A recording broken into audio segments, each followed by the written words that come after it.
عذر میخوام ببخشید چه زبان‌هایی می‌دونی؟ بله، انگلیسی، فرانسه، آلمانی، اسپانیولی، ایتالیایی، چینی و روسی. هندی نمیدونی نه؟ بله. هندی که البته بیشتر انگلیسی صحبت میکنم، ولی خود هندی اگه منظورتون هست خیر. ایراد نداره. البته من خیلی به زبان علاقه‌مندم، یعنی فراگیریم هم خوبه، میتونم سریع یاد بگیرم. ضمن اینکه اصولا هم خیلی ایده های خوب دارم، یعنی تو هر محیطی وارد شم بخوام کار کنم سریع خودم رو تطبیق میدم، میتونم مفید واقع بشم. فقط حقوق چقدر میخواین که من باید اینجا یادداشت کنم؟ ببخشید همون مقداری که اشل حقوق شرکت هست، بیشتر نمیخوام. حالا اگر مشکل مالی هم هست میتونم فعلا کمتر بگیرم یا نگیرم. اگه شما از طرف آقای محسنی اومدید؟ آقای محسن؟ نه خیر. آقای کرانی؟ نه. آقای حجازی؟ نه. یوسفی؟ نه خیر. بسیار خوب، بفرمایید. من آگهی استخدام. بله بفرمایید. تماس میگیرم با شما.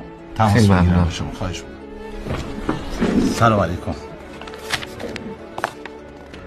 و از طرف آقای کرانی نجات بردیم. بله، حال شما چطوره؟ خوب هستین؟ شما بفرمایید تخصصتون چی هستش؟ من تخصصی ندارم. هیچ ایرادی نداره. اینجا شما تجربه کسب میکنی کم کم. علاقتون به چیه؟ علاقتون به چیه؟ من علاقه ندارم. من مهندس معرفی کردم. میدونم دیدم اینجا، میدونم. بسیار خوب. خدمت ایشون هم حالا خودم زنگ میزنم. شما استخدام هستید. فردا ساعت 8:30 تشریف بیارید. 8:30؟ بله.